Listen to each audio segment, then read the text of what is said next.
with hints, tips and tradie chat.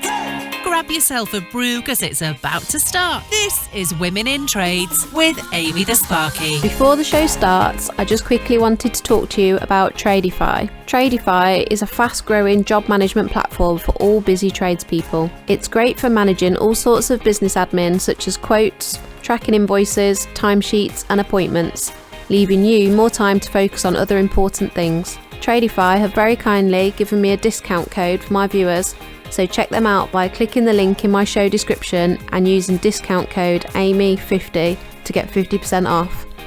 Now, let's crack on with this show. Hello and welcome to Women in Trades with Amy the Sparky.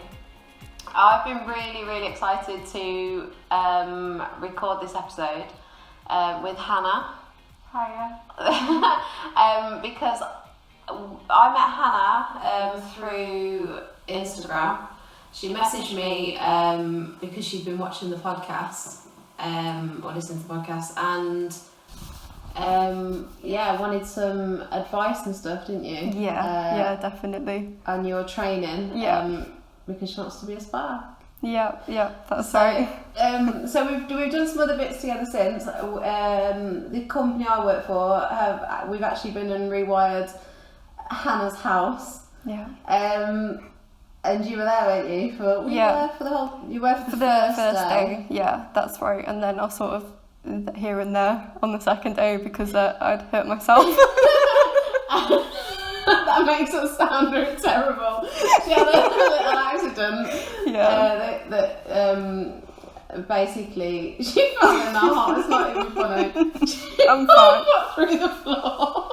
Thank God it was my own house. I managed to put my foot through the ceiling. It was at the end of the day, to be fair, so I got a whole day sort of work experience. And then last minute, I put my foot through my dining room ceiling, so that was cool.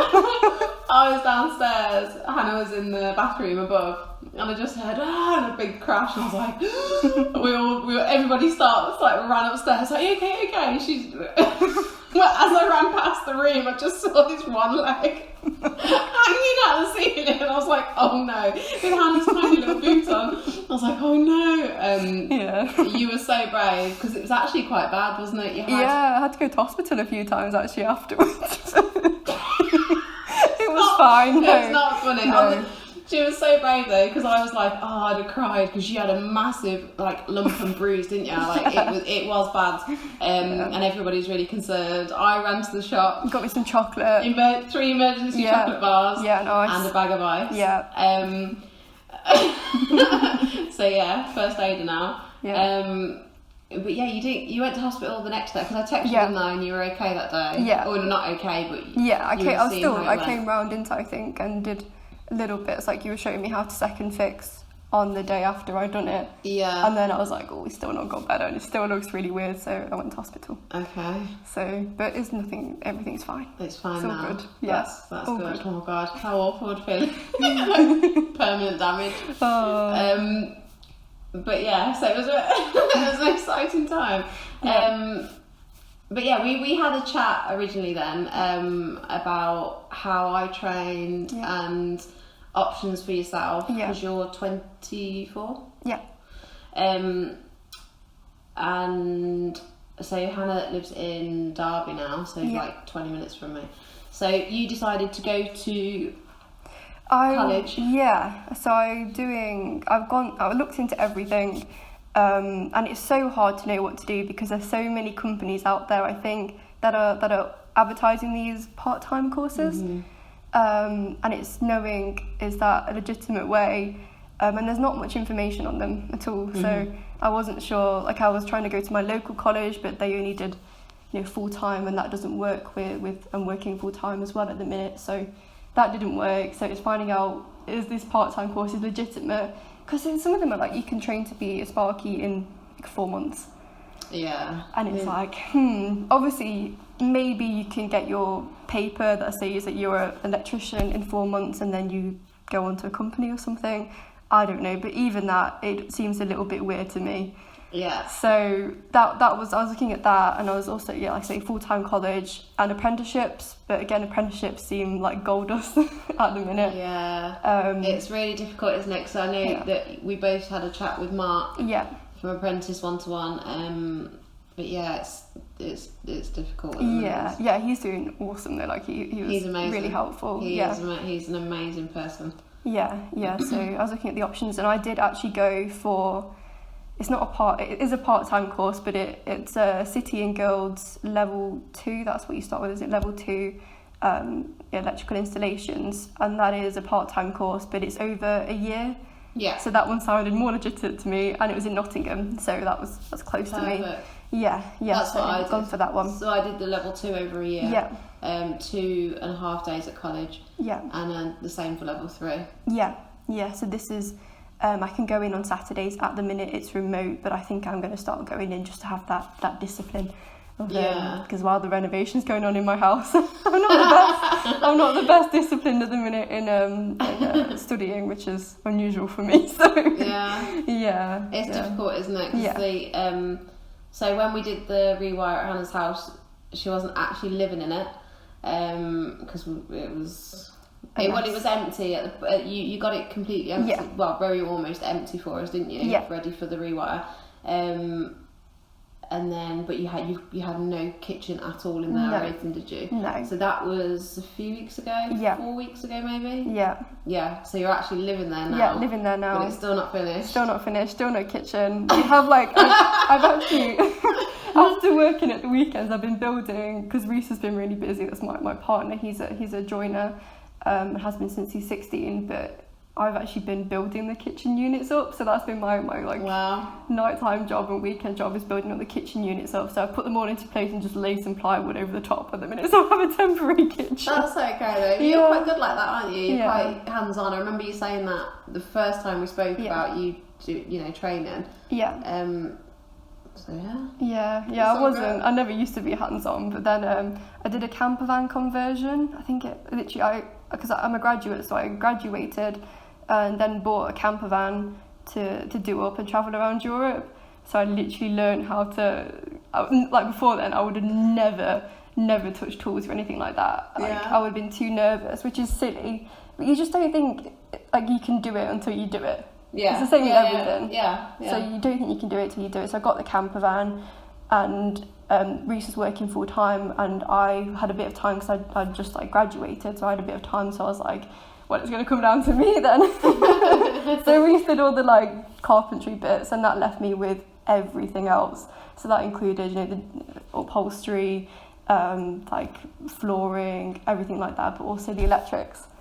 So I did the electrics, and that's sort of how I got hands on. And I remember my uncle sort of taught me bits and bobs, and then I learned bits and bobs of YouTube as well. 12 obviously you can't kill yourself, so I was like, I'll do whatever.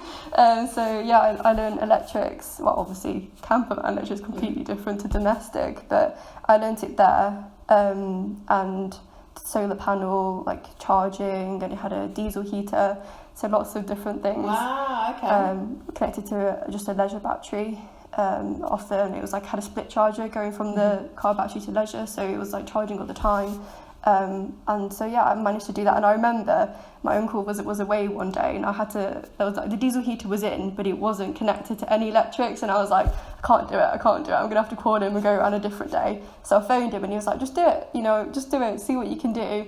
And I did it, and I was so proud of myself. So after that, I've been like, if I can do that, I can do more hands-on stuff. So after that, I've just been trying anything, literally. That's so good. And it worked for 6 months. We lived in it for 6 months, and nothing went wrong. Did you live 6 months? Yeah. That's amazing. Yeah.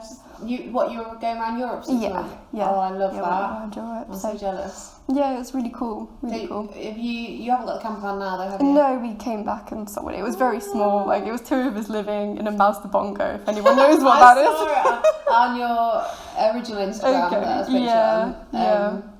Yeah. It's like a VW transporter size. That's a small one, isn't it?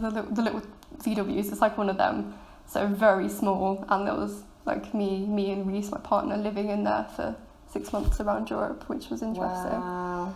Yeah. It's good though. Wow, what an adventure though. Yeah, it's cool. What an adventure. I did a little bit around Europe, but on the trains. Yeah. Oh, that's amazing though. Yeah. Whereabouts did you go? I just did. I just went round lots of European cities. So I did I can't remember where I started.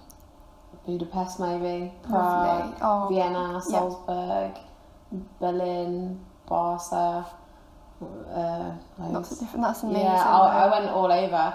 I loved it actually. You know, like getting the train. It was so different to like getting a train back here. Yeah. The journeys are beautiful. Like going from country to country, the scenery and stuff was amazing. And the trains are so nice. Yeah. They're so cheap. It worked out to like, I could go on like a 3-hour journey. Like my favourite ever train journey was from Vienna to Salzburg, and it was 3 hours. It was like €25, and the train was like a double decker, like leather recliners and waitress service. Oh like, wow, that's amazing. That is really cool. It was, and the scenery is just because that in Salzburg is where they filmed The Sound of Music. Oh, lovely. So it's all like the greenest of green hills and snow-topped mountains, but then the sky was blue and the sun was shining. It was amazing. Yeah. So beautiful. So yeah. That's cool. Have you always been hands-on and practical with things, or? Not really. Well, when I was younger, I was. When I was a kid, I was always with my granddad doing stuff. Oh, lovely. Yeah, gardening especially, and fishing. We used to do loads of stuff like that, and then fixing things. Yeah. And, he was a plumber. So yeah. And then as I grew up, I sort of, I don't know, not lost interest in it. I just had no one to do it with, and I just wasn't really doing anything. I do like stuff at home, like DIY at home, and painting, decorating, and different things. And then I decided to go back to it, and that's really cool. I knew a little bit about it because both of my brothers have always been electricians. Okay. Like literally, they both did apprenticeships from school. Amazing. So growing up with it. Yeah. But you didn't think of going into it straight after school then?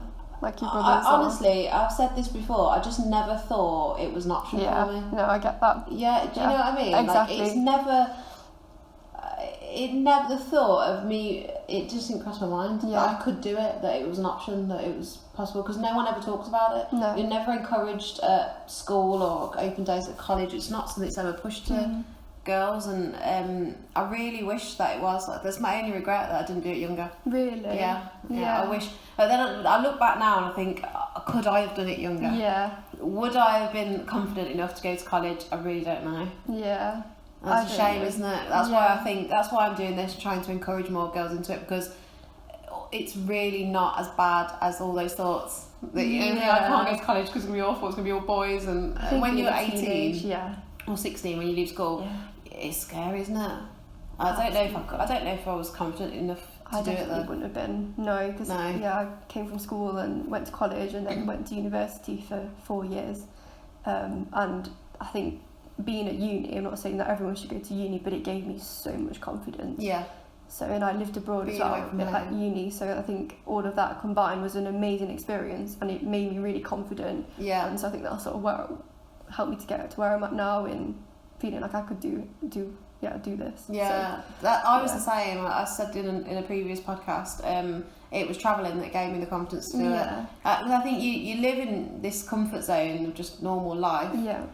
Going to work, and work was just a job. It was just to earn money. It was just a thing that I did every day.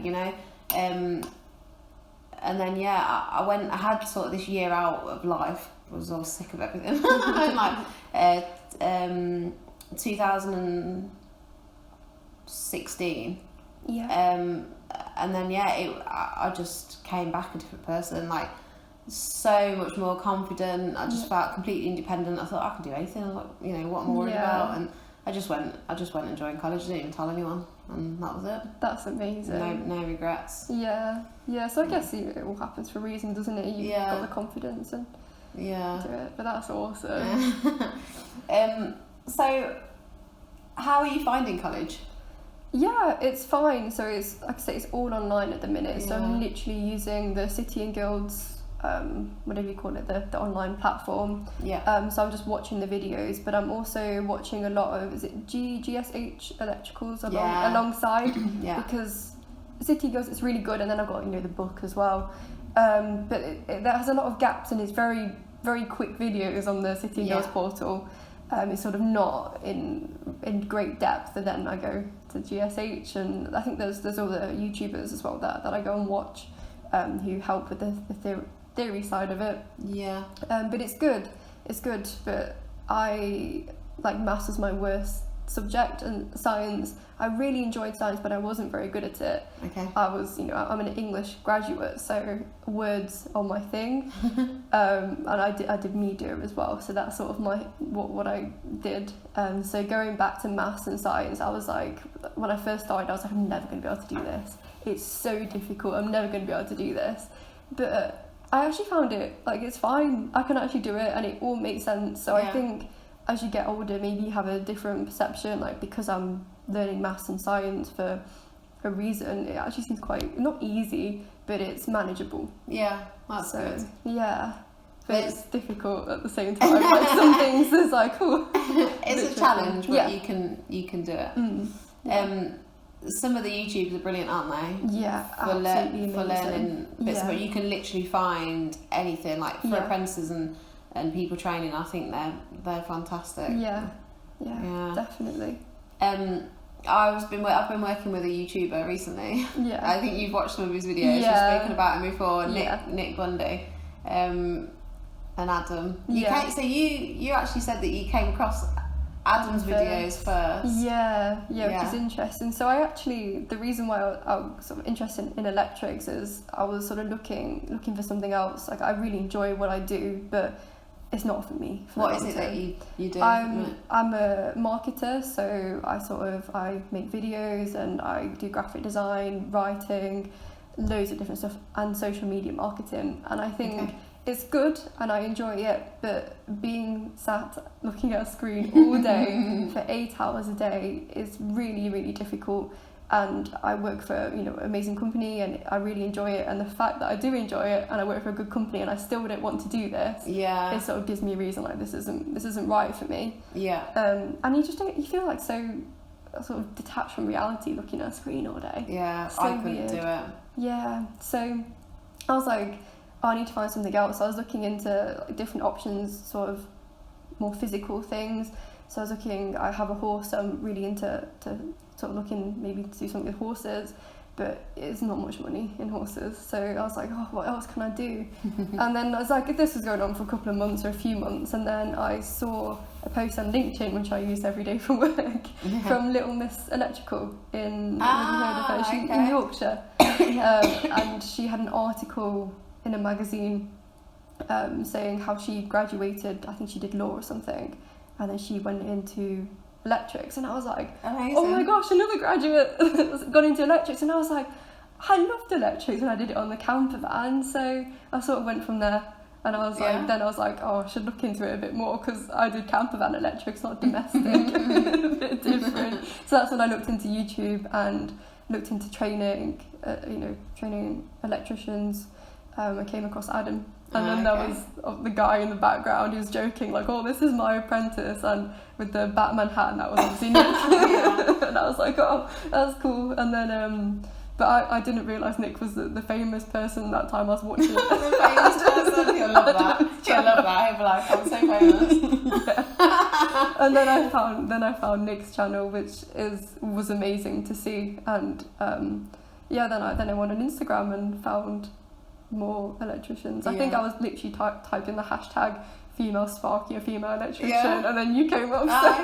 Yeah, I remember you messaging, and I was useless at messaging back, wasn't I? I was so busy. I messaged you back, and then in the end I was like, do you want to just call me and we can have a chat? Because I do read all my messages, but sometimes it takes me, I have to wait till I've got an hour or two spare, and then I go through all of them in one go. But I do try and reply to everyone like yourself that's watched the podcast, whatever, wants advice, or I don't know, wants to know anything about college, or has got a problem with college, and if there's anything I can help with, or anyone that messages, I always message back, but it takes me a little bit of time sometimes. But I remember it was ages. Well, it seems like ages ago now. I think we had a good chat about it. I think it was January or February time. So when did you start college then? I started college, oh my gosh, I think it was April or May. Okay. No, a while ago. But it's been put on hold for the last month because of the house renovation. Yeah. So that's why I think I'd like to go into college, which is an option. I'm going to go into college on Saturdays just so I've got a bit of structure around me so I can be like, this is my time for studying. Because at the minute it all blurs into when I'm working and, you know, living and, you know, building site, and I just want to do stuff in the house when I should be studying. So yeah, it's hard, isn't it, to stay focused on it. And but I think all the stuff in the house is helping. Like, doing the practical bits is helping build confidence, but I need to get the certificates. Yeah. So. I'd love to be doing what you're doing a full house renovation. It's exciting, but also all that dust and that, you living in it. I was glad to pack up my tools. I think when the dusty jobs are over now, I'm hoping we've had, obviously you guys came round. So dusty. The rewire, right, day one of the rewire, it was a little bit mad. So we were on a bit of a tight schedule, because we'd sort of, we were fully booked when I spoke to you about it, and you had a really tight window of when you needed it doing, and I really wanted to do it because of how we'd met and what we'd spoken about, and I'd said you could come and watch and be around and stuff. So we were on a tight schedule, but so were you. So we got, I think there was 6 of us there. So it was a little bit chaotic, because it's a 2-bedroom house. Like open plan kitchen, diner, lounge, and 2 bedrooms and bathroom. So it was a little bit busy. But the first day was. Were you just like, what is going on here? We all come in and we're like, luckily all your carpets, well, most of your carpets and everything were up. It was like an ideal situation almost. Your ceilings weren't down until you put your foot through. But carpets were up and everything ready for us. So what did you think? We were like taking boards up and chasing walls, and it was like, I know you pre-warned me. You said there's going to be a lot of us and it's going to be really crazy, and I was like, okay. And you were right, there were a lot of you and it was really crazy, but you came first, I think that, and I know the guys were a little bit late. You had issues, like someone was sick and it could be picked up. So I think because you were there first, and then you sort of like talked me through it, it put me at ease quite a bit more, and I was like, okay. That's good. And I didn't know how much work experience I'd get. I was like, am I just going to be watching, or are you going to let me get stuck in? So when you were like, hand me the SDS and was like, do you want to have a go? I was like, yes. It was really good, to be fair. Like, so I arrived a little bit earlier and we marked out all the rooms together. So we marked out exactly where Hannah wanted socket, switch it, like how the switching was going to work, where the two-way where you wanted it, and spotlights and all stuff like that, where you wanted your outside light. So we did all of that together first, and then the lads arrived, and I tried to sort of keep explaining as we went round like what everyone was doing, but I mean you could generally see they were getting boards up. They were trying to so obviously someone disconnected the fuse board first, and then you went round taking off your accessories, didn't you? So you were taking off sockets and switches and stuff. The lads were getting boards up, taking all the old cable out, so we could use existing holes for our cable routes, and find a route down to the board. The board stayed in the very similar place, didn't it? So in the understairs cupboard, the meter was on like that wall and the board was there. But you wanted them together, didn't you? You're boxing it in. So we moved the board to this wall above the meter. So it was not a bad run, not a bad route down from the landing to bring everything to a central point and drop it all down. So so I was explaining all that as we went round, wasn't I? How the circuits work, the difference between a ring and a radial. And then we talked about lighting, didn't we? Which confused you a little bit. I tried my best. I think you got it though the second day, didn't you? When I was talking about the feeds in and out and switch wires. You got it, didn't sense. you? And then I was like, chase these boxes. And you did. So I wish that we'd got some really like a load of footage, but it was chaos, wasn't it? I kept forgetting to record. I really wanted to record you doing bits, but you were really busy as well. It was a bit but it was good. Good. And then we did so you hurt your leg that end of that day, and the second day we were back, so we were first and second fixing it in 2 days. Yeah. Not the kitchen, because your kitchen's not in yet. Yeah. We've got all the cabling in ready. Because your sort of father-in-law, not is doing the walls. That's plastering right. the walls. Yeah. So that was all done, and then so now we're waiting for you, Reese, to finish your kitchen, get it all in, and then we can come back and connect up all your appliances. And and I can fit the outdoor lights. Oh yeah, that was a shame, because we'd arranged for, on the second day, we were going to put up lights together outside. I was going to do, because they were going either side of the door, aren't they? So I was going to do one, Hannah was going to do the other at the same time, but we didn't get around to it. But we did the lights on the back, like floodlights on the back for now, and we've saved the other 2 lights, and we're going to go back when we do the kitchen, and Hannah's going to put her own her own light up. But you got to do second fixing, didn't you? I forgot about that. You did sockets. The sockets in your bedroom. And I didn't do lights, but I went round as the guys were doing them and asked for, like, what are you doing? And like putting the little boot things on in the lights. I don't know what they're called. You know, the ones that you. Oh, the look like little ideal push-in connectors. Yeah, we always use those. They're brilliant. They're for putting the neutral, like connecting the neutrals. Yeah. Talking of ideal, so I do some work with Ideal. And they are really good. They are really supportive of women in trades. And I had a little chat with them because I see you as like a success story from my podcast. You know, like we had a chat, and you were quite confident, but you're also a bit like nervous and stuff. And then you've actually gone and joined college, and this is exactly the. You know what I'm trying to achieve in my, with my podcast and stuff. And they sent you some gifts basically. Oh my gosh! Because I noticed that you're getting your kit together, obviously. So you had your screwdriver sets and all that. I've got a drill and everything like that. So, you didn't have cable strippers. No. So we were talking about cable strippers as well on the day. So, So they've sent twin and a cable strippers for flat cable. That's amazing. And they've sent you a bag. Oh my god! Tool bag. That is so cool. I've got one, and it's so useful. Amazing.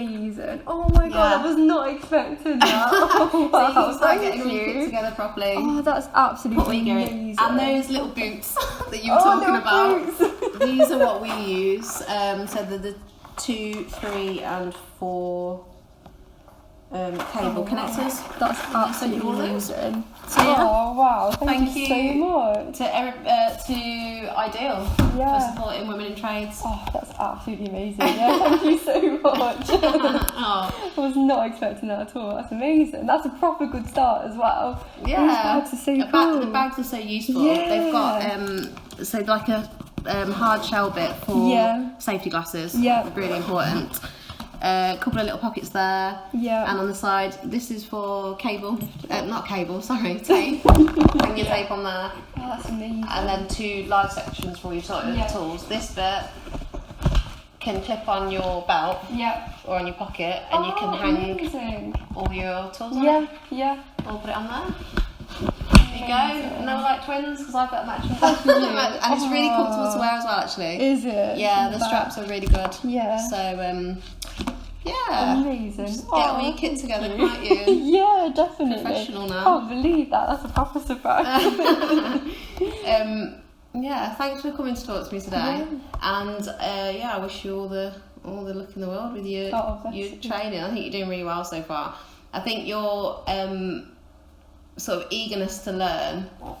You're so keen to learn, and that's what makes people give you opportunities and chances and stuff. And you can. I've said to you before, like when I'm on jobs and stuff that I think would be useful to you, where you can come and watch and learn something, or help out and stuff. You're more than welcome. That would be amazing. I'll definitely let you know. I'd love to do that. That's fantastic. But thank you ever so much for having me on the show. It's really exciting to be on it.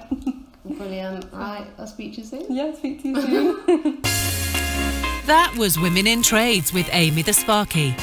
Never miss an episode by subscribing now. Just hit the subscribe button and turn your notifications on.